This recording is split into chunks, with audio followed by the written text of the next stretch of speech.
I'm glad you're here. Welcome to Lonsdale Quay, North Vancouver, BC, Canada. That's the sea bus that would take you to downtown Vancouver. Oh, and there's one coming in right now. And it's really hard to see. Normally you could see Vancouver. We're smoked in because of the wildfires in California, Oregon, and Washington. But I'm not here to talk about smoke or Vancouver. I wanted to share the 5 most surprising things about getting published. This is my book, Growing Forward When You Can't Go Back. It was published about 1.5 years ago by Bethany House publishers in Minneapolis. Number 1 is how fast getting published can be. Normally you hear that it takes a long time to get your book published, and it actually does. But in my case, I met my literary agent at a Christian writers conference in California in spring of 2017.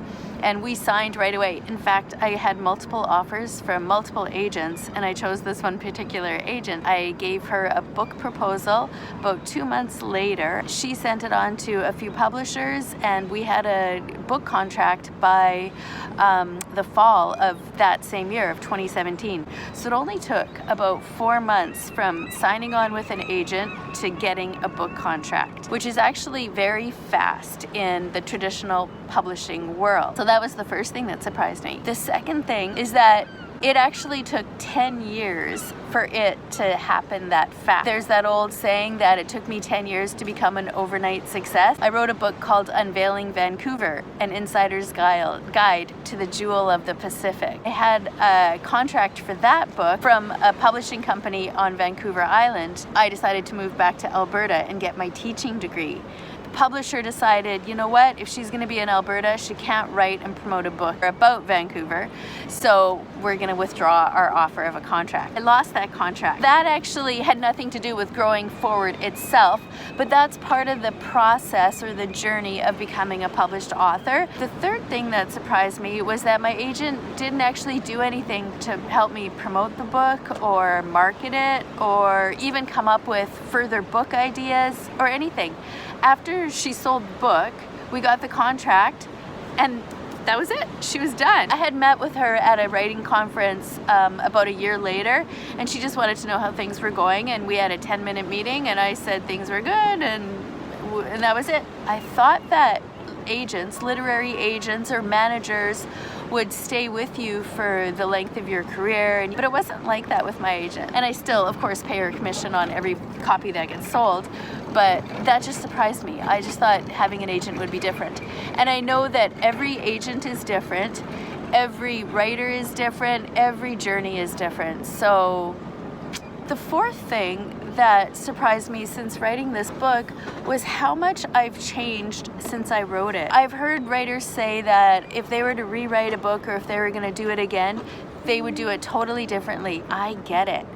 In fact, I couldn't write this book today if I tried, because I'm such a different person. I'm in such a different headspace, emotionally, spiritually, mentally, even physically. Like now I'm 50. I was only 47 when I wrote this. I believed it when I wrote it, and I still believe it, but it's not something I would write today. The fifth thing that kind of surprised me was how bad I am at marketing this book.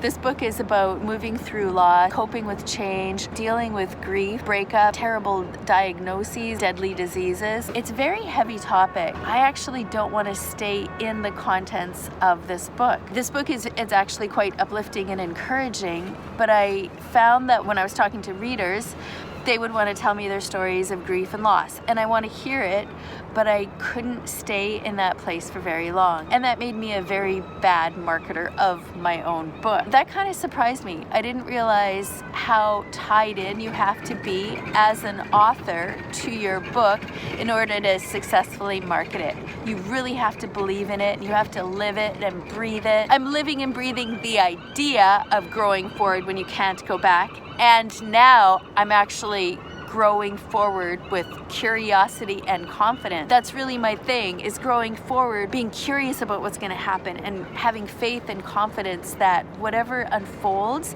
is right and it's exactly supposed to be that way, and to accept it and move into it. And the final thing that surprised me about getting this book published is how much I've grown as an author. The way I wrote this book was sort of in chunks. I divided each chapter into snippets of my story interwoven with snippets of biblical women's stories, and then I wove in blossom tips. So it was actually, I feel now that it was quite chunkily written instead of a smooth flow. My idea was that it would be like a weaving, but I think more it was like a gallumped forward instead of flowing smoothly forward. So that's it.